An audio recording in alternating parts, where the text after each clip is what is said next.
Next question देख रहे हैं हम लोग। ये आप लोगों को 8 मार्क्स के लिए पूछ सकता है यूनिवर्सिटी में। तो वीडियो को आप लोग पॉज करोगे और क्वेश्चन का आंसर निकालने की कोशिश करोगे। ऑलरेडी इस टाइप का क्वेश्चन हम लोग देख चुके हैं, तो स्टेप फॉलो करना है सिर्फ आप लोगों को।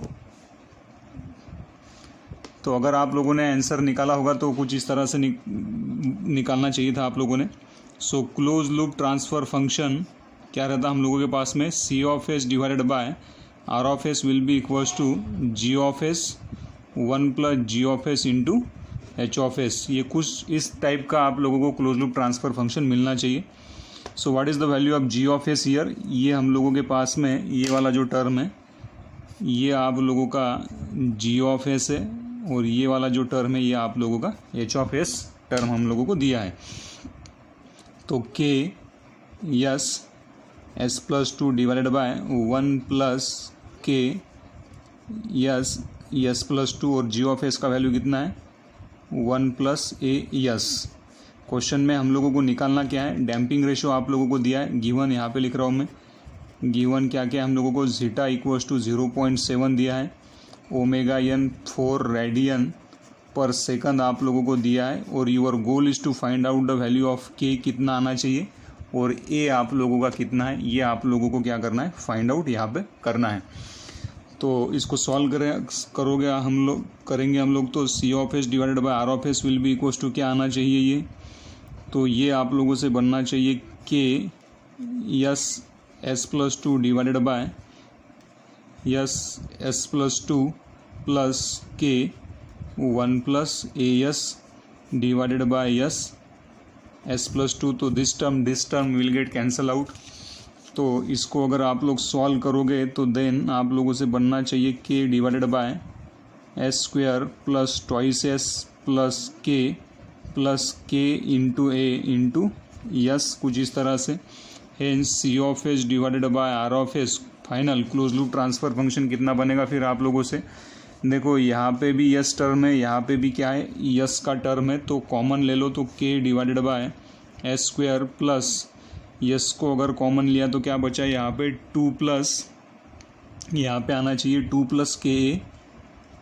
Plus K into A into S plus के, कुछ इस तरह से हम लोगों को वैल्यू मिलना चाहिए। So this is nothing but your final transfer function, close loop transfer function we are getting. Now compare, इसको दे दो आप लोग इक्वेशन नंबर 1, इसको लिखो compare equation number 1 with standard second order system transfer function. उसके साथ में क्या करना है हम लोगों को, कंपेयर करना है। तो उसका C of S divided by R of S क्या रहता है हम लोगों के पास में, omega N square divided by S square plus, ये तो अभी पार्ट होना ही चाहिए हम लोगों का, 2 zeta omega N S plus omega N square, कुछ इस तरह से रहना चाहिए।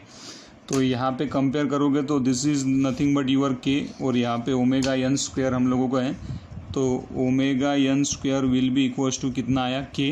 ओमेगा एन का वैल्यू हम लोगों को दिया है, कितना दिया है भाई, ओमेगा एन गिवन न्यूमेरिकल में omega N will be equals to 4 दिया है आप लोगों को।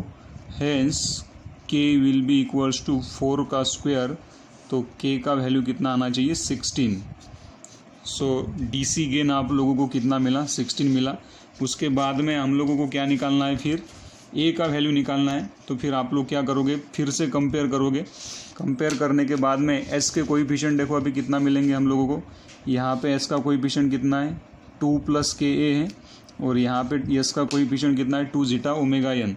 सो 2 zeta omega N will be equals to 2 plus K into A, K का वैल्यू कितना है भाई 16 हम लोगों को मिला है। जीटा कितना दिया है आप लोगों को, जीटा का वैल्यू गिवन है 0.7, ओमेगा एन का वैल्यू कितना दिया है हम लोगों को, ओमेगा एन का वैल्यू कितना दिया है 4। तो इसको सॉल्व अगर आप लोग करोगे, इसको अगर हम लोग सॉल्व करेंगे तो सॉल्व करने के बाद में इफ़ आई एम करेक्ट तो ए विल बी इक्वल्स टू 0.225 आप लोगों का मिलना चाहिए। तो इस तरह से आप लोग ए का भी वैल्यू क्या कर सकते हो, फाइंड आउट कर सकते हो। तो इस तरह से आप लोगों का के और ये आप लोगों को मिल जाए। सिर्फ आप लोगों को प्रोसीजर फॉलो करना है, आंसर आपका खुद ब खुद निकल आएगा। इसको सॉल्व कर रहा हूँ। अब ये मैथमेटिकल कैलकुलेशन है, सारी वैल्यू मैंने यहाँ पे पुटअप करके दे दी आप लोगों को। सिर्फ आप लोगों को सॉल्व करना है और फाइंड आउट करना है ए का वैल्यू। तो मैंने ए का वैल्यू 0.225 इतना निकाला है। Thank you.